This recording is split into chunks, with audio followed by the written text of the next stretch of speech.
नमस्कार दोस्त, स्वागत है आपका यूट्यूब चैनल RRGK में।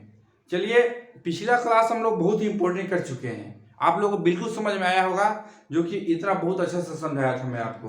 तो पिछला क्लास बहुत ही अच्छा था, जो हम लोग क्या पढ़ चुके थे। तो कौन सा देश से हमारा संविधान में कौन सा प्रावधान लिया गया है, यानी संविधान के स्रोत हम लोग पढ़ चुके हैं। और आज हम लोग पढ़ेंगे भारत की अनुसूची, संविधान की अनुसूची। क्या है? संविधान की अनुसूची, यानी कि हमारे संविधान की जो अनुसूची है कितने प्रकार का है, कैसे बनाया गया, इसमें क्या वर्णन है, इसको क्या कहते हैं, पूरी बात जानकारी लेंगे। और आपसे बता दें कि एग्जाम की दृष्टि से बहुत ही महत्वपूर्ण है, ये बराबर इस एग्जाम में क्वेश्चन पूछा जाता है। तो दोस्तों लास्ट तक बने रहिए, समझाने की बिल्कुल गारंटी है, आपको समझ में आने की गारंटी मैं लेता हूं। सिर्फ वीडियो में बंद रहिए, भागिएगा मत। देखिए कैसे समझ में आता है, हर बात को बताएंगे। तो चलिए हम लोग क्लास स्टार्ट करते हैं। आज हमारा टॉपिक है संविधान की अनुसूची। क्या? संविधान की अनुसूचियां, यानी कि सबसे पहले हम बात करें कि हमारे भारतीय संविधान में टोटल अनुसूची कितना है, कुल अनुसूची कितनी है। तो टोटल अनुसूची की बात करें तो दो बात में आता है, यानी जब हमारा संविधान बनकर तैयार हुआ था उस टाइम मात्र 8 अनुसूची थी। यानी आपसे पूछ ले कि मूल संविधान में क्या, मूल संविधान में अनुसूची कितना नाम, सूची, मूल संविधान में अनुसूची कितना, 8 गो थे।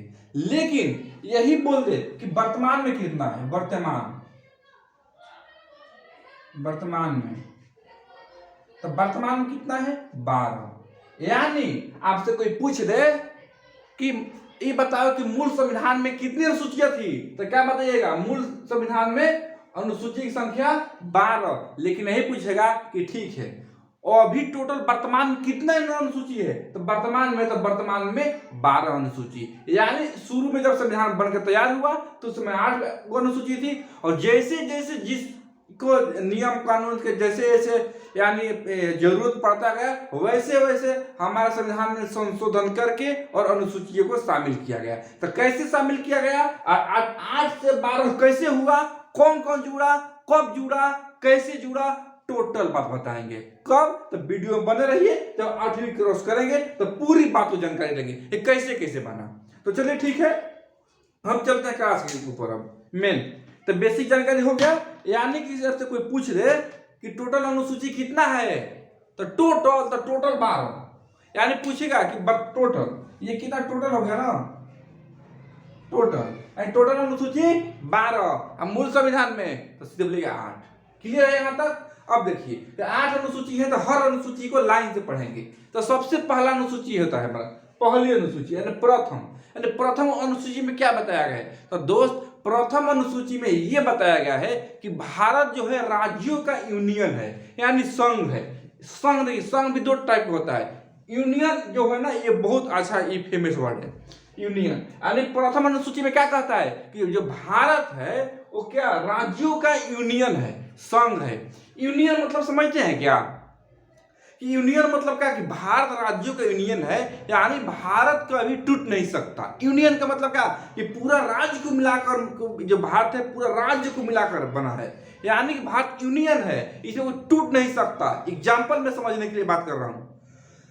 जैसे कोई भी राज्य सोचे कि जैसे जो किनारा पर जो भी राज्य है, कोई मान लीजिए कोई भी एक गुजरात को मान लीजिए, गुजरात का राज्य है। गुजरात सोचिएगा कि हम भारत से अलग होकर के टूट करके एक अपना अलग राज्य बनाए, ये अलग छोटा देश का निर्माण करें, तो क्या हो जाएगा। राजस्थान भी उधर है। राजस्थान बोले कि मेरा तो बहुत बड़ा क्षेत्र है, क्षेत्रफल है, क्षेत्रफल की दृष्टि से सबसे बड़ा जो राज्य राजस्थान है, तो बोलेगा राजस्थान मैं भारत में नहीं रहूंगा, मेरा तो बहुत बड़ा क्षेत्रफल है, मैं अपना एक अलग राज्य बनाऊंगा या अलग देश बनाऊंगा। तो क्या पॉसिबल है, बना सकता है? कभी नहीं पॉसिबल है। क्यों नहीं पॉसिबल भाई, तो देख लो, भारत राज्यों का यूनियन है, यानी आप भारत में शामिल हो गए ना, टूट नहीं सकते हैं। देखिए कितना अच्छा बनाया है, यानी आप भारत में मिल गए ना, पूरा राज्य है, तो अकेले टूट नहीं सकता है। तो इसको क्या बोलते हैं, यूनियन। तो वही बोलता है अनुसूची पहला अनुसूची में क्या होता है कि भारत राज्यों का यूनियन है। यूनियन में क्या आ जाएगा, तो राज्य और केंद्र शासित प्रदेश दोनों आ जाएंगे, क्योंकि राज्य हमें जब भारत बना है तो राज्य भी है, केंद्र शासित प्रदेश भी है, दोनों है ना भाई। कुछ अर्जित किए गए क्षेत्र भी है, जैसे सिक्किम तो भी एक राज्य में आ गया, यानी जो भी आ गया वो क्या है, यानी भारत हमारा किससे बना है, राज्य के शासित प्रदेश से मिलकर के बना है, तो यूनियन में क्या है, दोनों आ जाएंगे। तो अनुसूची याद हो गया, अनुसूची में क्या है, भारत जो है, भारत क्या है, राज्यों का यूनियन है। क्लियर हो गया। अब चलते हैं अनुसूची दूसरा अनुसूची में यह बताया गया है कि कैबिनेट मंत्री के वेतन भत्ते के बारे में बताया गया है। क्या, वेतन भत्ते के बारे में, लेकिन एक अपवाद है इसमें, जो वेतन भत्ते के बारे में बताया गया है ना, इसे महान्यवादी को वेतन भत्ते का चर्चा इसमें नहीं किया गया है। आपसे भी पूछ ले, इसमें जो वेतन भत्ता में जो है महान्यवादी की चर्चा नहीं है।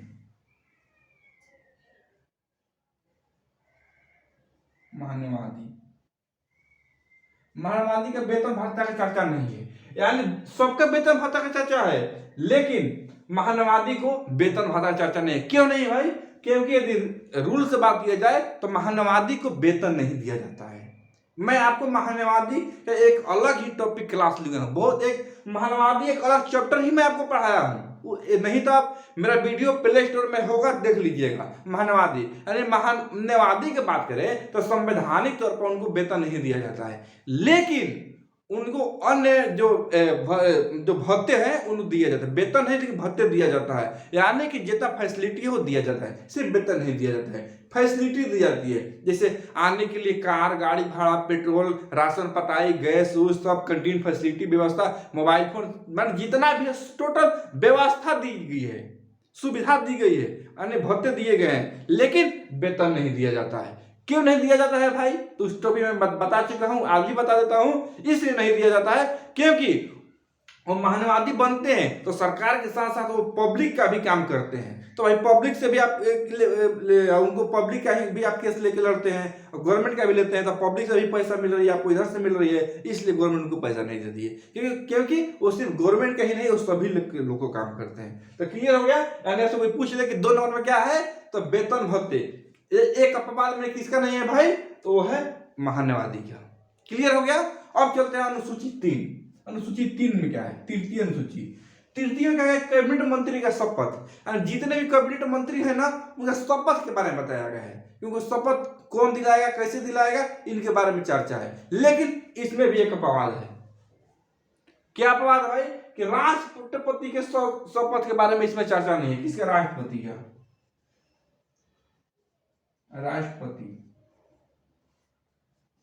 राष्ट्रपति के शपथ की चर्चा नहीं है। दोनों में एक अपवाद है। वेतन भत्ते की बात करें तो अटॉर्नी जनरल यानी महान्यवादी के अटॉर्नी जनरल ही बोलते हैं इंग्लिश में, यानी वेतन भत्ते की बात करें तो महान्यवादी के वेतन भत्ते की चर्चा नहीं है, और शपथ की बात करें तो सबका है, लेकिन राष्ट्रपति के शपथ की चर्चा नहीं है। तो लेकिन ये अपवाद कोई खास नहीं है, इसको याद करने की माने जानकारी के लिए याद रखिए, आपको जानकारी होना चाहिए, क्योंकि जानकारी रहेगा ना तो मेंस देने जाइएगा ना तो वहां पे ही काम आ जाएगा, या पीसीएस लेवल के एग्जाम देने जाइएगा तो वहां ये सब काम आ जाएगा। लेकिन ये भी याद रखिए, लेकिन मेन ये है, आपको मेन ये पूछता है कि और तीसरी अनुसूची में क्या है, तृतीय अनुसूची में तो सीधे बोलिए शपथ, मंत्रियों का शपथ का चर्चा है। तो याद हो गया, पहला में क्या बताया, पहला में भारत राज्यों का यूनियन है, दूसरा में किया गया है वेतन भत्ते की चर्चा, और तीसरा में शपथ की चर्चा। शपथ क्लियर हो गया, जिसमें राष्ट्रपति का शामिल नहीं है। अब चलते हैं चौथी में क्या कहा गया, चौथी में कहा गया है कि राज्यसभा के सीटों का बंटवारा किया गया है। क्या, राज्यसभा का सीटों का बंटवारा, यानी कितना, अनुसूची 4 में क्या है, तो अनुसूची 4 में राज्यसभा का सीटों का बंटवारा है, यानी किस, अब राज्यसभा की सीटों का बंटवारा कैसे भाई, तो राज्य और केंद्र शासित प्रदेश दोनों, राज्य से भी केंद्र शासित प्रदेश से दोनों का बंटवारा है, किस राज्य से कितना आएंगे, किस केंद्र शासित प्रदेश कितना लिया जाएगा, किस केंद्र शासित प्रदेश से नहीं लिया जाएगा, और ये किस पर डिपेंड करता है, जनसंख्या के आधार पर डिपेंड करता है। यानी कि अनुसूची 4 में क्या जोड़ा है कि राज्यसभा के में जितना भी सीट होंगे वो किस राज्य से कितना सीट होंगे, इसकी चर्चा किया गया है अनुसूची 4 में। तो अनुसूची 4 याद हो गया। अनुसूची 4 में क्या है भाई, तो राज्यसभा में सीटों की चर्चा है, यानी राज्यसभा में किस राज्य से कितनी सीट आएगी वो जनसंख्या के आधार पर उसकी चर्चा है और उसका प्रावधान है। जैसे बिहार में, बिहार राज्यसभा से कितनी सीट है, तो 16 सीट है, उसकी चर्चा इसमें किया गया है कि बिहार राज्य से 16 सीट आएगी राज्यसभा में, तो 16 आएगी। यानी अनुसूची 4 में क्या है, तो सीधे बोलिएगा कि अनुसूची 4 में राज्यसभा में सीटों की चर्चा किया गया है। अब चलते हैं अनुसूची 5 क्या है। अनुसूची 5 की बात करें तो भारत की अनुसूचित जाति एवं जनजाति का विशेष प्रावधान दिया गया है।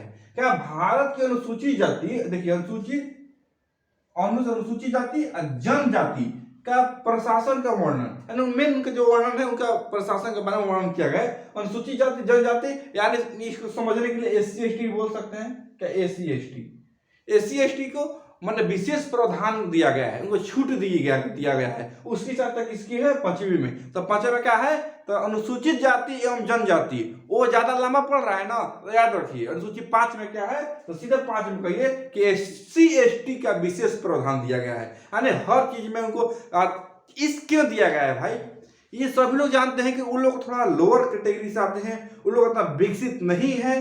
तो हमारा देश भी चाहती है कि वो लोग भी थोड़ा अपना ऊपर थोड़ा आ जाए, ऊपर उठे बढ़े, वो लोग भी कुछ कार्य करें, इसलिए उनको विशेष छूट दिया जाता है, विशेष प्रावधान दिया जाता है कि आप भी उभर के समाज में आओ, आप भी ऊपर रहो, आप भी हर तरह के काम करो, इसलिए उनको विशेष छूट दिया जाता है, तो दिया जाता है।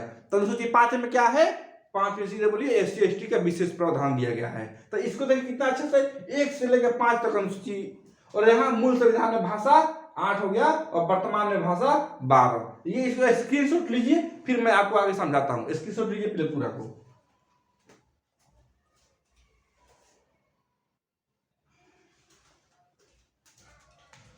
चलिए यहां तक तो सभी लोग को समझ में आया, कोई डाउट नहीं होना चाहिए। अब चलते हैं आगे।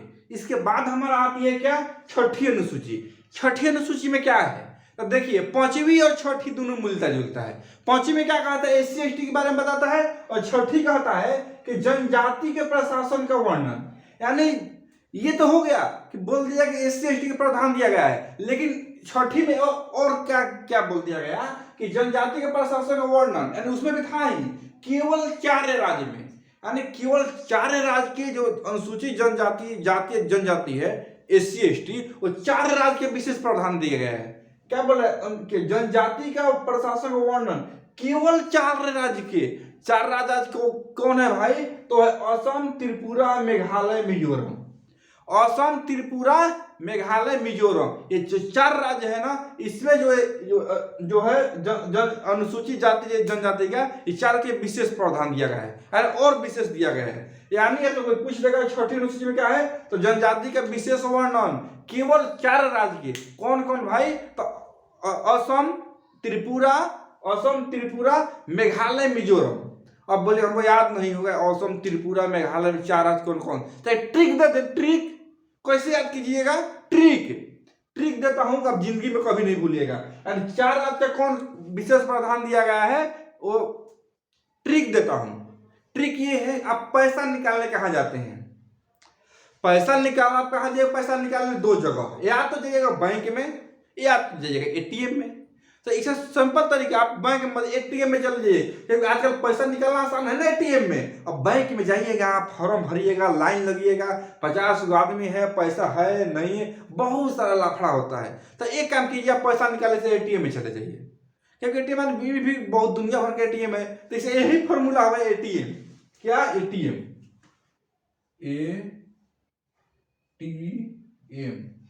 पैसा निकालने कहाँ जाते हैं, ATM में। तो कितना बार भाई, तो 2 बार चल जाइए ATM, इसमें एक और M जोड़ लीजिए, ATM एक और M जोड़ लीजिए, ATM में एक और M जोड़ लेना है।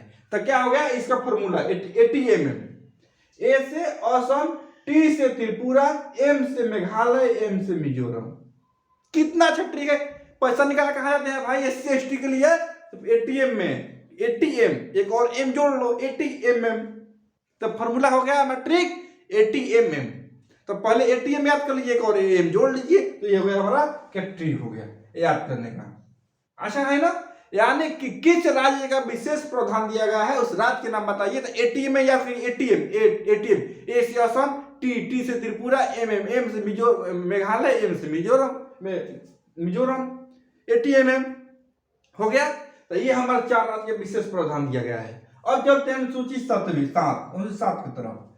तो देखिए अनुसूची 7 में सूची के बारे में वर्णन किया गया है। क्या अनुसूची 7 में सूची के बारे में वर्णन किया गया है। देखिए सूची आपको कितने प्रकार में बताया था, 3 प्रकार का। आज भी बता दें सूची कितने प्रकार का, मुख्य रूप से 3 प्रकार के होते हैं। इसे 4 प्रकार का, लेकिन मुख्य रूप से 3, टोटल बोले तो 4। कौन कौन भाई, तो संघ सूची जिस पर केंद्र कानून बनाती है, राज्य सूची जिस पर राज्य कानून बनाती है, समवर्ती सूची जिस पर राज्य और केंद्र दोनों कानून बना सकती है, समवर्ती सूची। और वैसा जिसका प्रावधान नहीं दिया गया है, यानी कुछ ऐसा सिचुएशन के कारण जो कि संविधान मतलब लागू होने के बाद कुछ ऐसा आ जाता है, कुछ ऐसा नियम विषय, उस पर जो कानून बनता है उसको क्या बोलते हैं, अवशिष्ट सूची।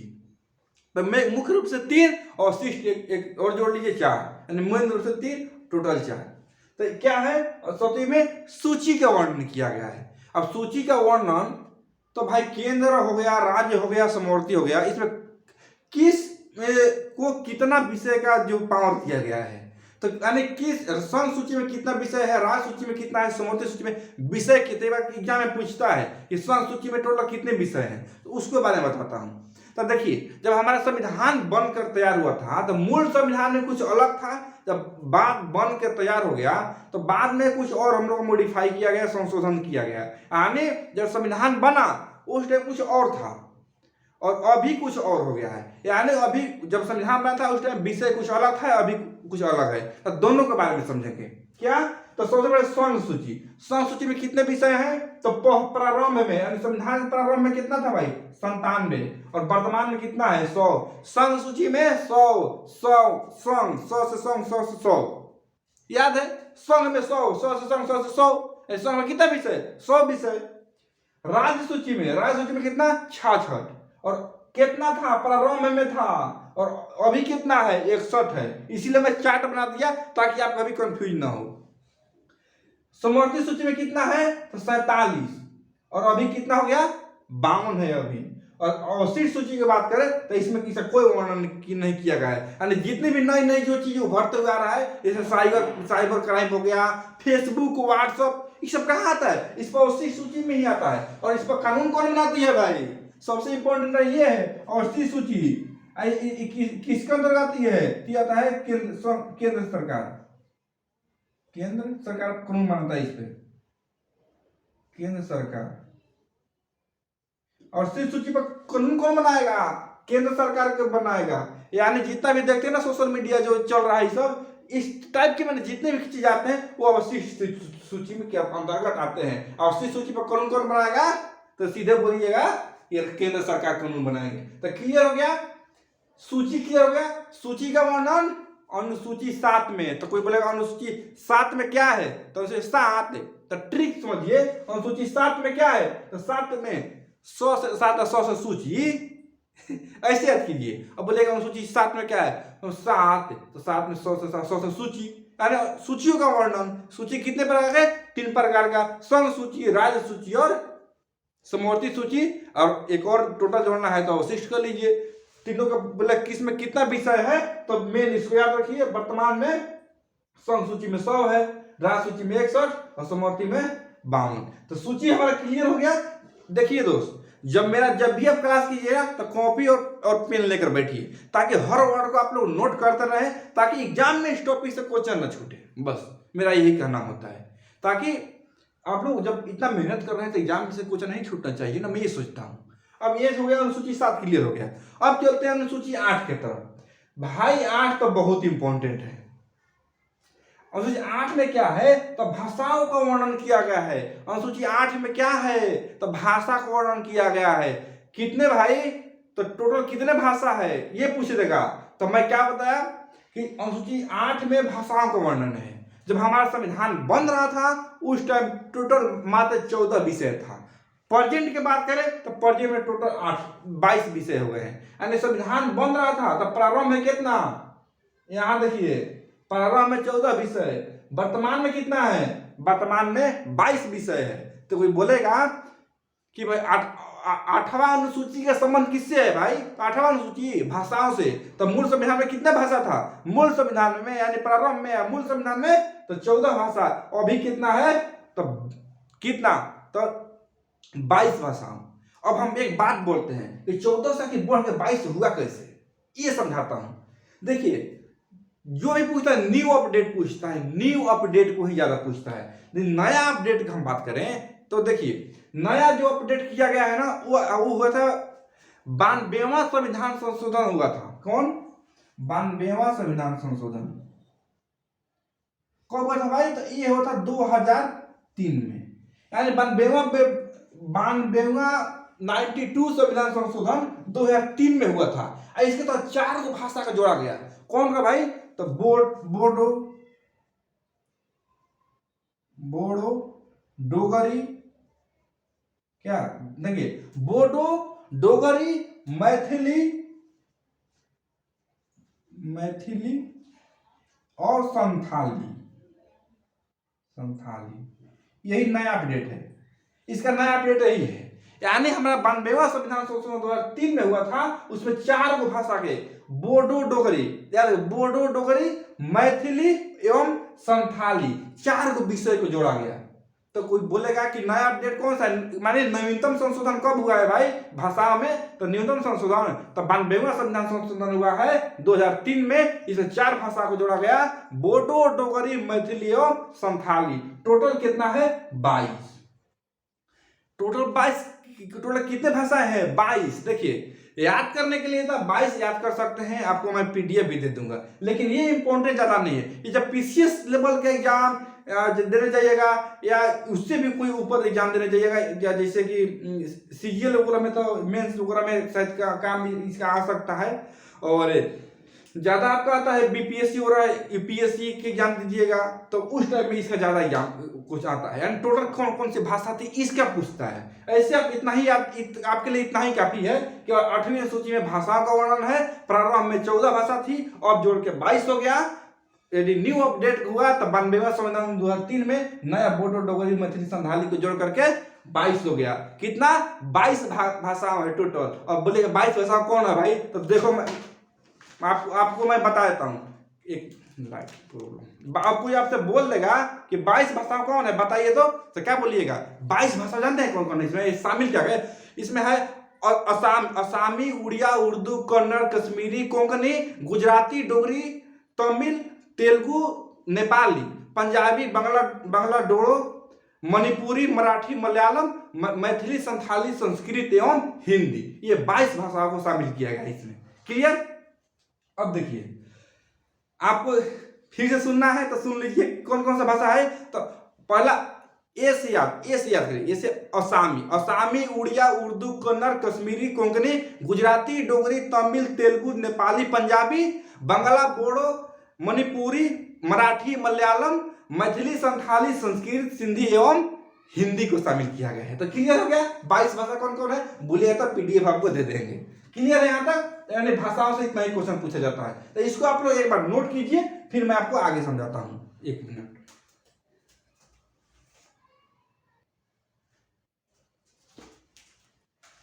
चलिए दोस्त, आपको समझने के लिए मैं ये चार्ट बना दिया हूं।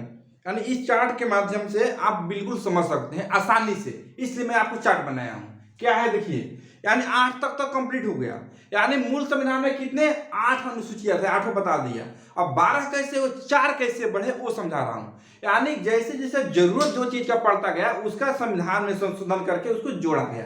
कौन सा कब जोड़ा गया उसको मैं समझाता हूं। देखिए, तो 9वीं अनुसूची, चार्ट देख लीजिए अनुसूची। 9वीं अनुसूची कब जोड़ा गया भाई? तो 9वीं अनुसूची के पहले संविधान संशोधन में जोड़ दिया गया है। 9वीं अनुसूची को कौन सा संविधान संशोधन जोड़ा गया? पहली संविधान संशोधन में। कब जोड़ा गया भाई? तो वर्ष 1951 में। क्या है? तो भूमि सुधार के बारे में वर्णन किया गया है। 9वीं सूची तो सीधे पूछेगा 9वीं सूची का सम्मान तो भूमि सुधार, इसको याद रखिएगा। 9वीं सूची का सम्मान भूमि सुधार से कब जोड़ा गया भाई? तो 1951 में। कौन सा? तो पहली संविधान संशोधन। चार्ट याद हो गया? मेन ये वाला याद कीजिएगा। तो इसी का संबंध है सूची से, मैं लास्ट में बता दूंगा। 10वीं अनुसूची कब जोड़ा गया? तब 52 संविधान संशोधन कब? 1985 में। इसमें क्या दिया गया है 10वीं में? तो 10वीं 10 से दल बदल दिया गया है। देखिए भूमि सुधार की जो है ना, भूमि सुधार का कानून, तो शुरू में इस न्यायालय में जो था ना, इसको प्रावधान नहीं दिया गया है कि आप न्यायालय में नहीं जा सकते हैं, लेकिन अब इसको न्यायालय में प्रावधान दिया गया है। यानी जो 9वीं अनुसूची है ना भूमि सुधार से, आप इसको न्यायालय में जाकर इससे संबंधित कोई कार्य कर सकते हैं। कि पहले से प्रावधान नहीं दिया गया था, लेकिन अब इसे दे दिया गया है। 10वीं अनुसूची की बात करें तो 10वीं अनुसूची 52 संविधान संशोधन 1985 में दल क्या दिया गया? दल बदल क्या है भाई? तो राजनीतिक से संबंधित है। क्या? राजनीति से संबंधित है। यानी दल बदल ये कहता है कि जो भी पार्टी चुनाव जीत गई, सरकार जीत गई और सरकार बन गई, तब चाहे तब का पार्टी को बदली करते नहीं हो सकता है। ये बताया गया है दल बदल में। यह राजनीतिक से संबंधित है। तो 10वीं अनुसूची का संबंध दल बदल से। अब 11वीं की बात करते हैं। 11वीं अनुसूची क्या है? तो 11वीं अनुसूची में इसको 73 संविधान संशोधन में इसको जोड़ा गया। कब? तो 1992-93 में। यानी 73 संविधान कब हुआ था? 92-93 यानी दिसंबर में हुआ था, लेकिन जोड़ा गया था मतलब कि 73 संविधान कब हुआ था? दिसंबर में हुआ था 92 में, लेकिन पारित कब किया गया? 93 में। दिसंबर में तो पारित हुआ था, दिसंबर में पारित किया गया, लेकिन लागू हुआ 93 में, इसलिए 92-93 कहते हैं। तो 11वीं में क्या है? पंचायती राज व्यवस्था। पंचायती राज की व्यवस्था का वर्णन 11वीं अनुसूची में। इसमें कितने विषय हैं? तो टोटल 19 कार्य क्षेत्र है इसमें, 29 विषय इसमें। नेक्स्ट बात करें 12वीं अनुसूची। तो 12वीं अनुसूची का कब हुआ? तो 74वां संविधान संशोधन कब हुआ भाई? तो 92-93 में। यानी ये भी 74 कब हुआ? दिसंबर में हुआ। ये लगभग पास ही में हुआ था दोनों। तो ये दिसंबर में हुआ और लेकिन लागू हुआ कब? न्यू साल में। तो इसको 92-93 कहते हैं। यानी 12वीं अनुसूची कब हुआ? 74वां संविधान संशोधन में। यानी 12वीं अनुसूची को कब लागू किया गया? तो 12वीं अनुसूची तो 74वां संविधान संशोधन के तहत 1992-93 में इसको किया गया था। और इसका किससे संबंध है? तो नगर प्रशासन से। इसमें कितने विषय हैं? तो 8 कार्य क्षेत्र। तो यही पूछता है कि 12वीं अनुसूची का संबंध बता दो भाई किससे है? तो नगर प्रशासन से। 11वीं अनुसूची का संबंध पंचायती राज, 10वीं के दल बदल और 9वीं में क्या दिया गया है? भूमि सुधार। तो इसको और इसको इंपॉर्टेंट है। 9वीं भूमि सुधार, 10वीं दल बदल, 11वीं पंचायती राज और 12वीं नगर प्रशासन, जिसमें 18 कार्य क्षेत्र दिए गए हैं। दोस्त 1 से लेकर 12 तक पूरा अनुसूची आपको कवर कर दिया। यानी कि इस टॉपिक से या तो आपको एग्जाम में क्वेश्चन आएगा नहीं, आ गया तो छूटेगा नहीं। तो शुक्र गुजार कीजिए, आप सोचिए कि भले एग्जाम में क्वेश्चन आ जाए ताकि ना छूटे। और मेरा कहना में यही है कि जो मैं टॉपिक पढ़ा रहा हूं उस टॉपिक से क्वेश्चन आ जाए तो छूटना नहीं चाहिए। दोस्त ये वीडियो आपको अच्छा लगा, बहुत अच्छा लगा, तो कहने की तो कोई बात नहीं है। चैनल को सब्सक्राइब कीजिए, दोस्तों में शेयर कीजिए ताकि सभी लोग पढ़ें। और मिलते हैं कल नेक्स्ट वीडियो में। तब तक जय हिंद।